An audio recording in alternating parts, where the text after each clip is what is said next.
All right, what's up, guys? Rick from DFS On Demand here. It's been a couple of days since I made an update to this quarter arcade challenge. I've been traveling a little bit, so getting lineups in was tough. So I think it's been 2 or 3 days since I've entered the quarter arcade, and the last time we played it, we got shredded. We had Mark Gasol, who let's see here. We had Mark Gasol on 100% of these lineups. Um, that was the game where Memphis got down, I don't know, 30 points like the second they stepped on the court. They were just out of it. Marc Gasol played terribly. The entire team did. He did not end up playing a lot of minutes. Just, you know, we punted that slate away because we had 100% of Gasol, which again, we know is going to happen. We are taking on the highest risk possible in this contest to try to take on the highest reward possible, which is winning this thing over and over and over again, or getting as close as often as possible. So I'm aware that the risk is there. We're willing to go deep into the hole to try to, have a bunch of big nights when our core does hit. So let's just go to the results real quick. They are updated here. So this is through 7 slates, 350 lineups. We are still in the green. So I mean, as long as we keep seeing green, I'll be happy. But it's only three, not even 3.5% ROI. So looking to bounce back tonight.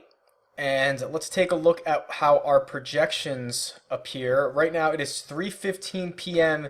Pacific time, so this slate is just 45 minutes away. So this is probably going to be pretty close to the final form of the projections here. Corey Joseph is a guy who keeps popping up a lot in these projections, and I'm not particularly thrilled about it. He, not number fire. Daily Fantasy Nerd has him for 24 minutes tonight. He may see a few extra if this game is a blowout. Toronto is nearly a double-digit favorite in this game against Phoenix. Okay, I'm not thrilled if we're going to have a ton of him, but it looks like we're going to. TJ Warren, on the other hand, remember, this guy had a head injury and missed a ton of time. Now that he's back, he's playing 35 minutes again. He's back to his, one DraftKings point per minute production, but his price is still only 4,900. So you can see very close here. 32 projected minutes for Warren, and we project him at 33 fantasy points. That would be a great night for him. So that's kind of a really sneaky little player tonight. I actually like that a lot. Other than that, I think the Utah guys are interesting. They get a huge boost in the Vegas line and their projected total. So they are projected on a nightly basis around 97 points. Tonight they're playing Philadelphia, which is a fast-paced team that plays bad defense, which is a killer combination in daily fantasy. Projected to score 105 points tonight, significantly over their season average. So basically every Utah Jazz player is going to get a boost tonight. So I wonder how much of these guys we will have.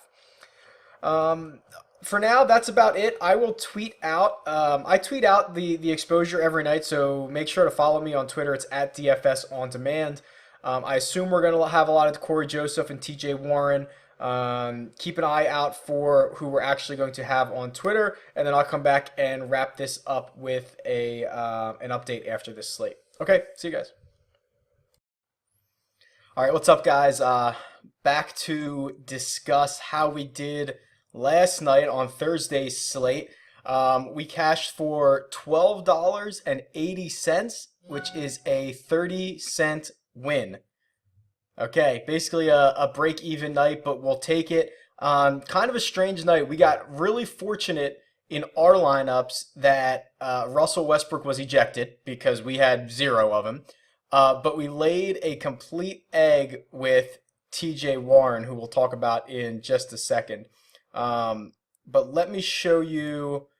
This was our best lineup. Here we go.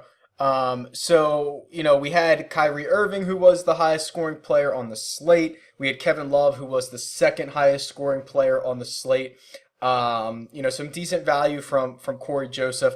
And of course, TJ Warren with a 12.25 is just absolutely brutal at a $5,000 salary. I mean, he took down 24% of the field with him. If you somehow had 50 lineups in here and you avoided TJ Warren and Russell Westbrook, you probably cashed by default because of how highly owned those guys were and what duds they put up. So here's what we had last night. These were our most highly owned players. Obviously, the projections loved Kevin Love.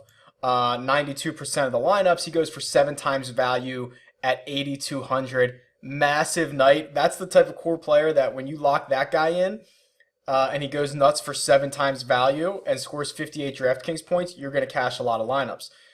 Unfortunately, we also backed that up with TJ Warren in 96% of the lineups. 2.5 times value, 12 DraftKings points. Absolutely brutal. No other way to put it. I'm actually pretty surprised that we took a 12.25 from a guy in 96% of our lineups, and we broke even, and really we won a buy-in. So I'm thrilled considering the results, considering the fact that we had so much of TJ Warren. Other than that, Kyle Lowry was fine, just checking in at 5 times value. Plenty of Corey Joseph. We had LeBron in a third of the lineups. So otherwise, outside of TJ Warren, really pleased with this. But yeah, those are the breaks, I guess. Okay, so now for where we currently stand. It hasn't changed much since we only won 30 cents last night. A $3.19 profit so far through 8 slates, which is 400 lineups. Yeah, chugging right along here, keeping ourselves in the green, and we will continue to see how this goes. All right, if you have any questions or comments, throw a comment in the YouTube section below. Tweet me. It's at DFS on demand, and looking forward to hearing from you. See ya.